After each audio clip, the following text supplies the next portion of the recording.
পাহাড়ের সবুজে ঘেরা কাপ্তায়ের মিতিঙ্গাছড়ি প্রাকৃতিক সৌন্দর্যের পাশাপাশি নানা সম্ভাবনা নিয়ে এগিয়ে চলা এই গ্রাম এবার পেয়েছে নতুন পরিচয় এসডিজি ভিলেজ। সোমবার দুপুরে চীন-মৈত্রী সম্মেলন কেন্দ্র থেকে ভার্চুয়ালি দেশের ৩টি গ্রামকে এসডিজি ভিলেজ হিসেবে উদ্বোধন করেন প্রধানমন্ত্রী তারেক রহমান।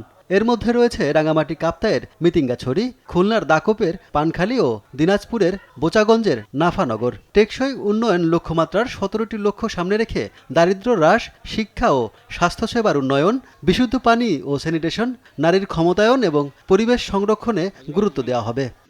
সুসংবাদ এগুলা।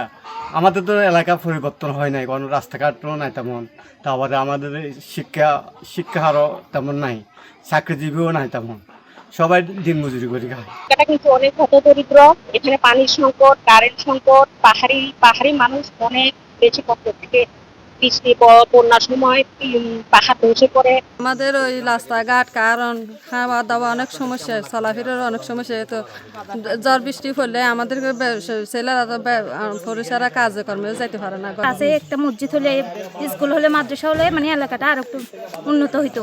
গ্রামের বাসিন্দাদের প্রত্যাশা প্রকল্পটি বাস্তবায়িত হলে শিক্ষা, স্বাস্থ্য, যোগাযোগ ও নাগরিক সুবিধার পাশাপাশি বাড়বে আয় ও কর্মসংস্থানের সুযোগ। বেসলাইন করে দেখবো যে এখানকার মানুষের কর্মক্ষম অবস্থাটা, তাদের কোথায় ঘাটতি আছে, আমরা তার ভিত্তিতে প্ল্যান করে এখানকার ইয়ুথ জেনারেশনকে আমরা কর্মমুখী করব। প্রধানমন্ত্রী গ্রামীণ অবকাঠামো সহ এখানকার মানুষের জীবনমান উন্নয়নের জন্য যে পদক্ষেপগুলো গ্রহণ করেছেন, এটা সারা বিশ্বব্যাপী সমর্থিত হয়েছে। একসময় যেখানে সীমিত সুযোগ সুবিধার মধ্যেই চলত মিতিঙ্গাছড়ি মানুষের জীবন, সেই গ্রামই এখন দেশের এসডিজি ভিলেজের একটি।